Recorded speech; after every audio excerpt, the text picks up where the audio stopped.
Well, good morning, everybody. We got the phone call, so we are heading to get the baby chickens. Come along with us. Every single morning, this little girl jumps her fence to come say hello to me. Isn't she pretty?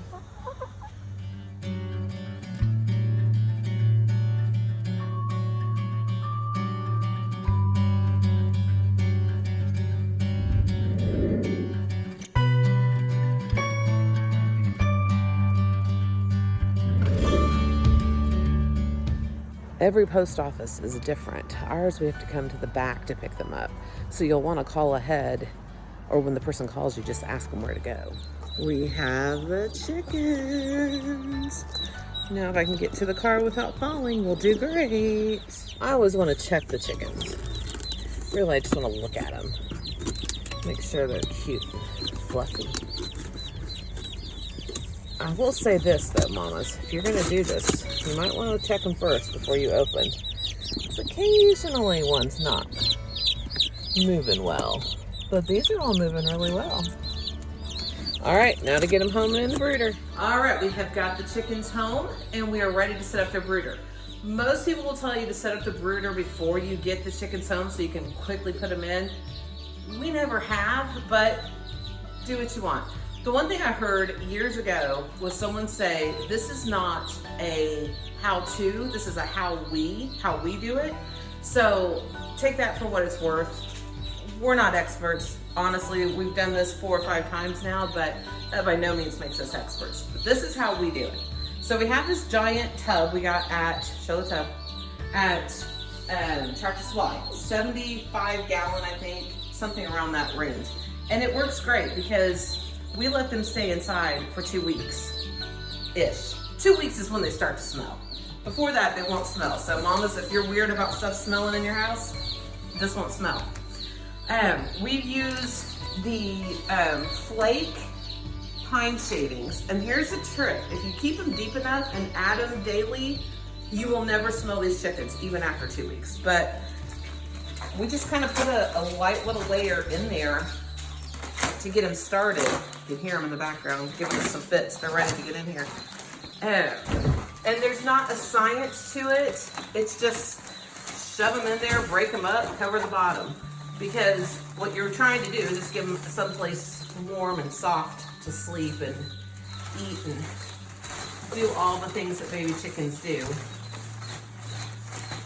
So that honestly is probably pretty good. It's a pretty big bucket. I think the most that we have had in here at a time is 25. I think that was it. Okay, so that's it.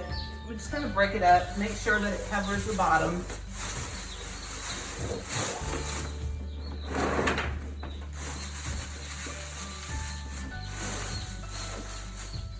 And then, there we go. So we use a plate. This one is by Producer's Pride. It's a heat plate. You can set it on a low setting and then medium setting and up setting. I just stick it on the highest setting and they have always done fine. Again, probably not the way to do it, but it's how we do it and it has worked for us very, very well. They have 2 settings, a brooder setting and a heater setting. And to be really honest with you, I've only ever put it on the brooder setting. I don't even know what the heater setting is for. So stick it in here, and the deal is it's supposed to mimic the mom. So the little chickies will get out, they'll run under there, and they'll just stay warm. We just plug it in right here behind, so the grandbabies can't unplug it. Look for the red light's going, heater is on. That'll take 2 or 3 minutes and it will be heated. The biggest thing that they'll tell you when shipping chickens and getting your chickens in is that they need water and they need water fast. So we have their little water here and it's ready to go, and we will dip their beaks as we put them in. Of course, we've already got pine shavings in it. And that's gonna happen. You'll notice you need to change their water when they're little a lot. And so right now, we'll do the food here in a minute, but I wanna go ahead and get them out of here and show you the process of dipping their beaks. Oh, aren't they cute? They're teeny. Okay, come here. So, you got this cute little sweet chicken. She looks tired. She's been on a trip. You just take her, keep her little feet tucked in, dip her beak in the water so she knows where the water is, and she'll probably sit there and drink.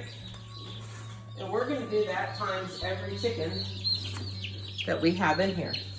This is one of those things that if you have older kids, you can let them do. I mean, really, I don't think you can, that they would hurt them, but if you have little kids, their little wings are so little and their feet are so little, I'd let them hold them. I wouldn't necessarily let them do this process. There we go. So I'm just gonna keep dumping chickens in here until we have them all in.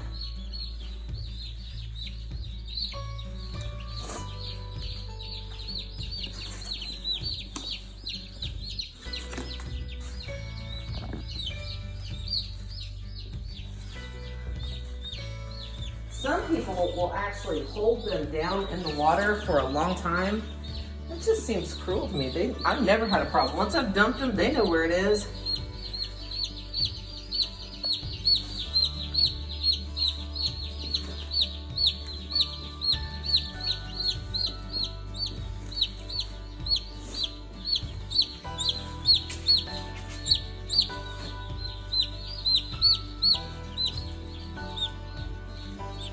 All right, 7. Anybody under there? No, not yet.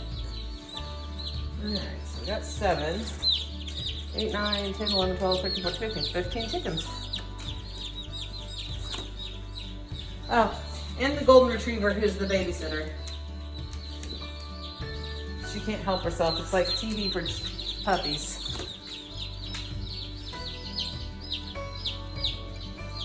You kind of hear they start to calm down a little bit once they're out of the box. They're getting their drink. They're not quite as scared anymore.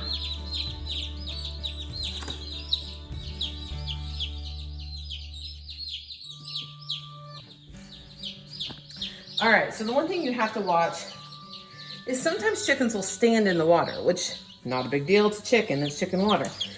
But if they fall asleep in the water, they can drown. So I typically will shoo them out if they're standing in the water, which is kind of a lost cause most of the time. But it makes me feel like I'm doing something to protect them.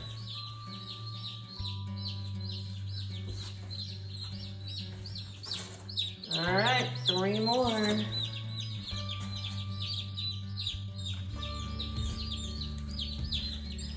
So these chickens are Cornish Game Hens. All that means is they're all girls, and you can process them at 4 weeks for a little Cornish Game Hen. If you don't process them at 4 weeks, they will become a roaster in 8. So it's totally up to you. We're planning to do 4 weeks so that we can kind of show you the whole process. The final video will be clearly marked for those moms who do not want, obviously, their kids to see that. But we want to kind of show you the process because initially we thought it was going to be really overwhelming and very taxing, and could we do this, and I don't know, and all of the questions, but we really had a heart to do it. And we watched a ton of YouTube videos and they all showed the process, but they didn't show the emotional side to it. What we're hoping to do is show you the emotional side to it because they are super cute and super fluffy, and how could anybody, all of the things. But I'm telling you, once you go through the process, it's really, it gives you a sense of appreciation more than anything. And it's so cliche and everybody says it, but it's actually very true. So we kind of want to show you that process. We will not show any piece of this along the way throughout the month that could be scarring or questioning to little kids. And we will definitely warn you of anything that might come up that way.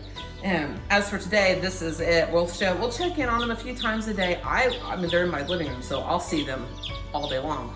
But we'll show you a little video of them a few times a day. The last thing that we do is we give them food. And for us, we strive to only eat organic foods. Of course, we stopped on the way to the post office this morning to pick up our Coke, so take that for what it's worth.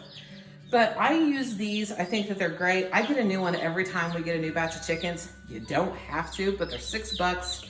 And I don't know, it's kind of like a welcome home gift. We have used a couple of different types of feed from Tractor Supply. This Nature's Best, they didn't sponsor this. We paid for this morning. But we like it, and the chickens seem to thrive on it pretty well. Here's the clue, the tip, and I'm gonna let Sam, I'm switching places and let him show you how to do this. I thought, oh my gosh, you have to tear it open and it's a whole thing, and I was struggling with the bag one day and he came and just flipped it right open. So I'm gonna show you how to do that. In case you don't know, maybe everybody in this world knows and I just didn't, but there's a really easy way to open these bags. So let's switch and I'll let him show you. All right, really all it is at the very top, there's this little piece right here. And this piece right here, all you gotta do is pull it. And ta-da, it's open. Yeah, and I struggled with that quite a lot. So, okay, there you go. Thank you. Thank you for showing us that. I didn't get a cup. All right, let me run and get a cup. Go to Chicken TV for a minute. I'll be right back.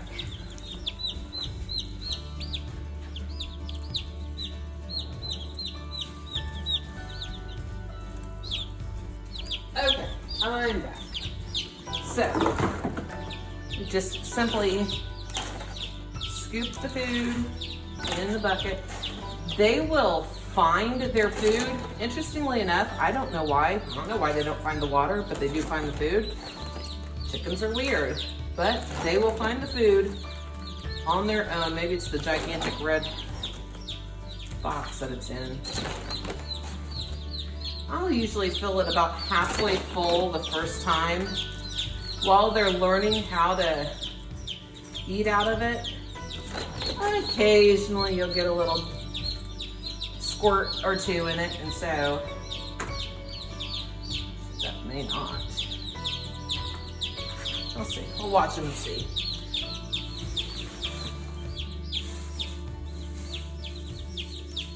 Can you get in there? You may not be able to get to it. Every time I forget how little newborn chickens are.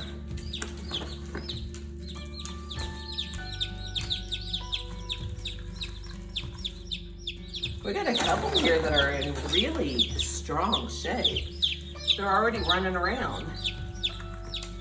That's not altogether super common. Usually they're a little bit more relaxed and sleepy. Chickens will eat food off of the ground. It's not a big deal if you get some on their floor. There we go. Looks like that's gonna be able to. Now, we did get these chickens from Murray McMurray Hatchery. They are one of the sponsors for the expo, the Homestead Fair. And they sent us these 15 chickens so that we could do this process throughout the month with you.